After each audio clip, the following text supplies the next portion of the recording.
उसके बाद में वो रात का जश्न था, और आज किस तरीके से सुबह से शाम तक किस तरीके से लोगों ने आपका रेगिस्तान के पश्चिमी राजस्थान के बारे में? देखो, मैं मूलतः जैसलमेर ज़िले से आता हूँ, और जब कभी भी जैसलमेर का नाम लिया जाता है तो बाड़मेर संयुक्त रूप से साथ नाम आता है। तो जैसलमेर बाड़मेर कहो या बाड़मेर जैसलमेर कहो, तो एक अपनापन सा लगता है।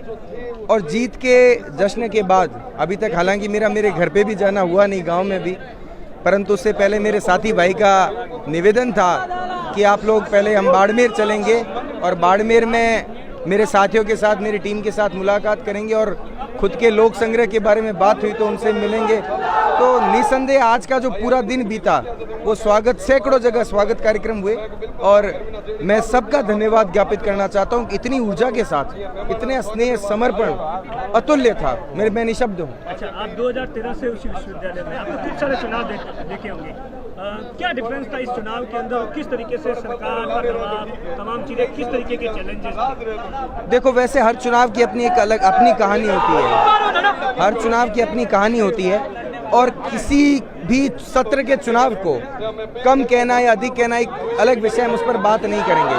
परंतु मेरा जो चुनाव था, ये चुनाव मेरे लिए विषम इसलिए बन गया था क्योंकि 3 बजे तक, साढ़े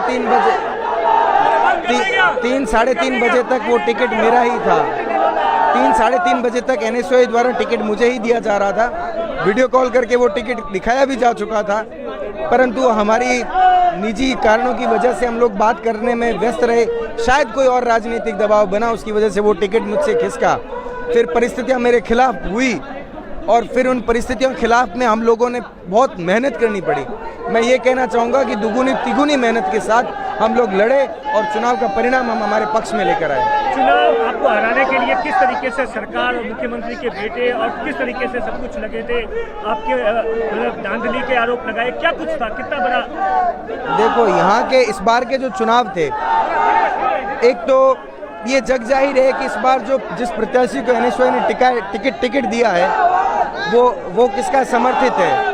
और वैभव गहलोत जी के कहने से, उनका जो निजी पूर्व छात्र संघ अध्यक्ष है, उसके कहने से उनके सहयोगी प्रत्याशी हरिंदर चौधरी जी को जो टिकट दिया गया, ये मैं अगर ना भी कह दूं, पर ये जग जाहिर है, एक लोग सर्वमान्य फैक्ट है। और उस स्थिति में वैभव गहलोत जी लगातार वहाँ मौजूद थे, और वो लगातार मॉनिटरिंग कर रहे थे, घंटे घंटे से वहाँ पर फ़ोन कर रहे थे कि परिणाम क्या रहा है। काउंटिंग के दिन की बात बता रहा हूँ, घंटे घंटे से फ़ोन आ रहे थे। परंतु जब लगा कि चुनाव हाथ से खिसकता जा रहा था, फिर उन्होंने कुंठा मेरे प्रति निकालना शुरू कर दी।